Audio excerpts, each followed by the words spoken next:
All right, so we are back.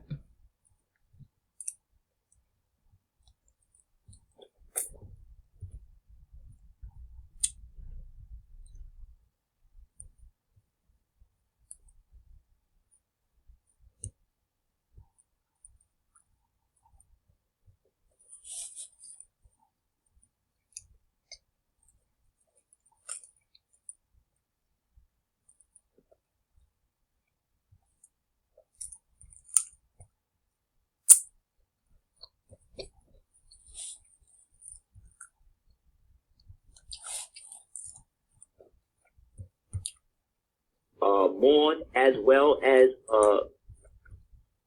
so-called Christian slaves, right? Then you had, I know I'm getting the right answer. Then they did that, right, and created a different space for them to be in. So that just kind of threw everything off. So we got tired. That's like today, me giving you a bunch of debt notes, what they call money, right? Greenback. And I say, okay, take this money and go and open a school. Now, instead of you taking the money to open a school in the name of the Moors or the name of your people, which is the Eels and the Bay, you're going to go open up a school, but you're going to not name it Eel and Bay. You're going to name it Africa, or you're going to name it something else, because you're making money with these European Moors, you understand? Which are foreign to those of us that was born here. Like, think about that. If you was really imported from Africa, then that means when you do a crime, how come they don't deport you to Africa? They can't send you nowhere. They can't send you nowhere but where you've been at. If an Italian do a crime, they can send that nigga back to Italy. If a Russian do a crime, they can send him to Russia. If an African doing a crime, they can send him to the continental Africa, to whatever nation he come from. If you do a crime, where they gonna send you? Jail. Jail right here. Rikers Island. That's right. Because you always been here. They can't send you nowhere that you ain't go. So in that, we got together and everything off. So we got tired. That's like today, me giving you a bunch of debt notes, what they call money, right? Greenback. And I say, okay, take this money and go and open a school. Now, instead of you taking the money to open a school in the name of the Moors or the name of your people, which is the Eels and the Bay, you're going to go open up a school, but you're going to not name it Eel and Bay. You're going to name it Africa, or you're going to name it something else, because you're making money with these European Moors, you understand? Which are foreign to those of us that was born here. Like, think about that. If you was really imported from Africa, then that means when you do a crime, how come they don't deport you to Africa? They can't send you nowhere. They can't send you nowhere but where you've been at. If an Italian do a crime, they can send that nigga back to Italy. If a Russian do a crime, they can send him to Russia. If an African doing a crime, they can send him to the continental Africa, to whatever nation he come from. If you do a crime, where they gonna send you? Jail. Jail right here. Rikers Island. That's right. Because you always been here. They can't send you nowhere that you ain't go. So in that, we got together and said, look, we done with the foolishness. These Moors that don't want to be down with this no more, so be it, man. It's on them. So by 12 o'clock that afternoon, we ratified the Free National Constitution, which is the only document in the world that came out that said all men, or man is an acronym for Moorish American National. All men, free nationals, are created equal, right? Now remember, at the time this went down, the United States, 1774, the United States ain't a country yet. It don't even exist. You understand? It's still England. But here go another story. Here go another aspect of that. England, that we know as England, was not incorporated as England until the late 1800s. But they tell you that they was dealing with England in the 1700s. So where was England in the 1700s? And what was England during this time? Well, there was no such place called England in the so-called Old World. That place was called Albion, Albion. That's what that place is called. England in the 1716, well, in the late 16 into 1700s, was the 13 colonies on the eastern seaboard of the United States. You understand? That constituted England. So when they say that they was fighting wars with England and all of that, they talking about a domestic war that was fought over here with the colonies and the plantation, of which was mostly peopled by Caucasian or Eurozoid slaves. And over these Eurozoid slaves were Moors from places called Albion or Scotia, which is now Scotland, or Hibernia, which is now Ireland, or Gaul, which is now France. So we had to declare who we were, so that way we would not be lumped up in the foolishness, the confusion. You understand? So when we came out of Independence Hall at 12 o'clock, after we had ratified and created this free national constitution, all of those other Moors who did not want to declare who and what they were because they was too busy getting money with these foreign Moors, right? They were now outside of our constitutional republic. You understand? Because to be a part of the free national constitution, you have to adopt your free national name. And that free national name at the time was English. Now, when we was coming up, what did the black revolutionaries tell us? Oh, get rid of that slave name, right? That's a slave name, right? Now, let me ask you this. If you was born in Britain right now, you would be British, right? Mm-hmm. Yeah. Well, ain't you black? I mean, ain't you melanated? So that would also mean you're European, right? That's right. Right. In Europe. So, right, that's in Europe. But Europe is named after Europa. And we know Europa is a what?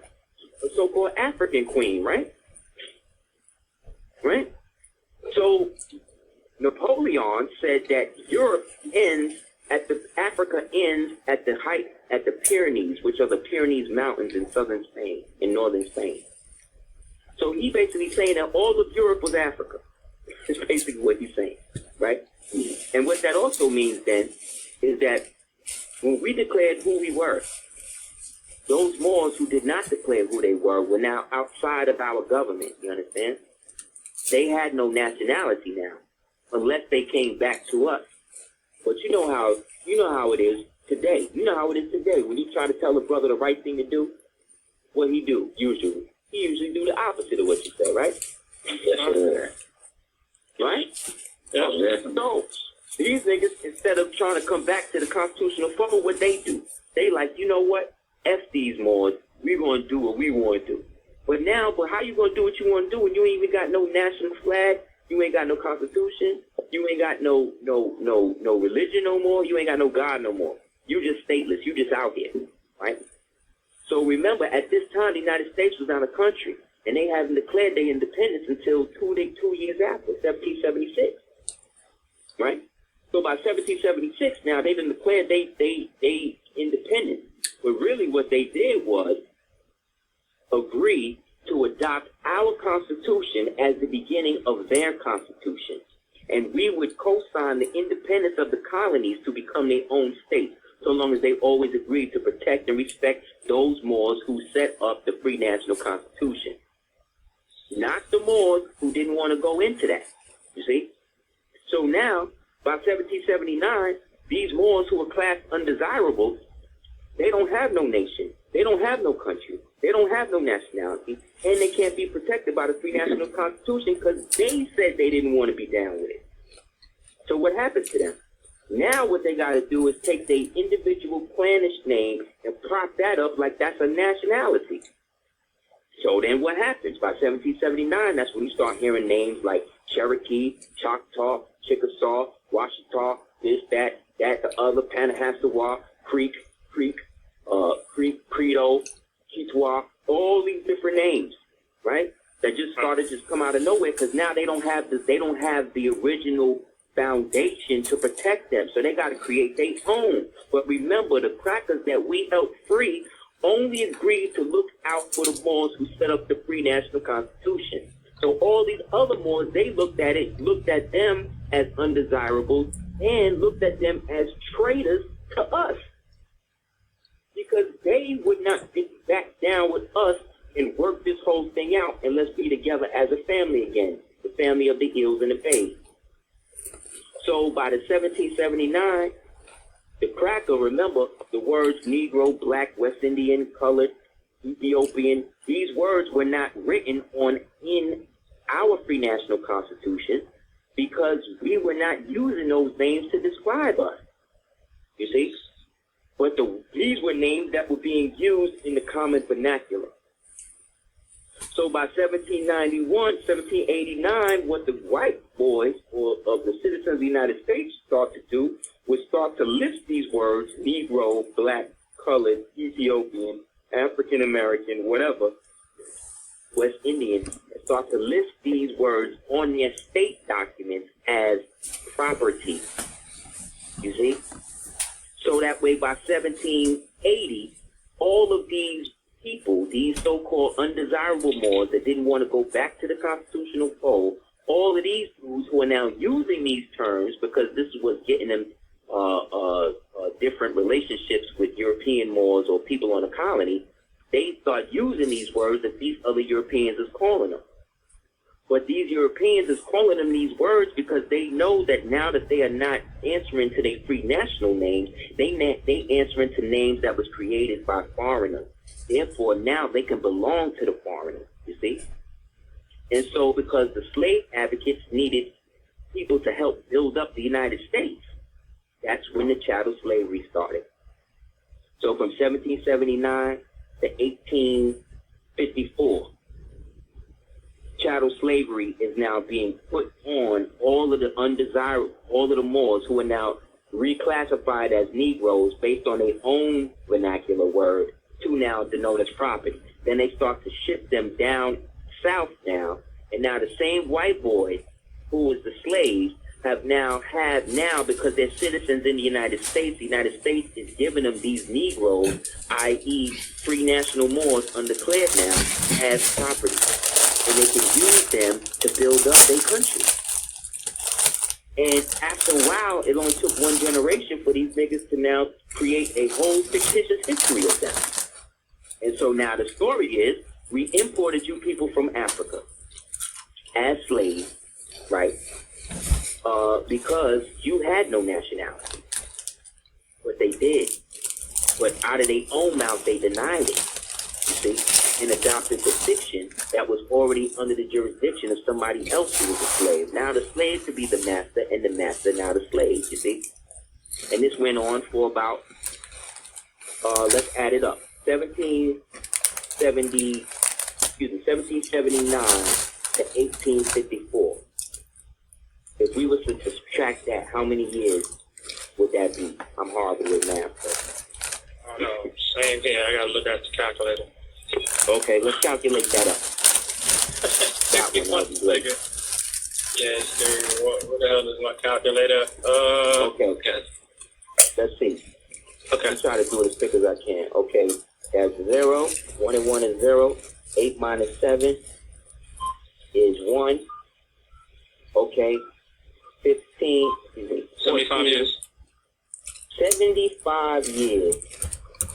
Now look at that. Look at what we're saying. Okay, that's 1854 minus 1779. I'm sorry. I wrote 1777. 1779. So that will bust down to how many years? 75. 1779 to 1854, right? Yes. Yeah, That 75. was 75 years, correct? Yes, sir. Now the reason why we stop at 1854, you got to get a book called The Confederate Cherokees by John Drew, Confederate Cherokees, the story of John Drew's regiment. John Drew is Noble Drew Ali's father. Get this book. So what this book says is that the Civil War started amongst the Cherokee nations first. And guess who the real Cherokees is? That's us. And it started because we was enslaving people, and half of the Cherokees wasn't down with it. Now, the people that today that you see as Native Americans, these are actually escaped white people. These are renegade Indians, white people, who have took the designation Native and adopted the erroneous designation Indian because they were descended from the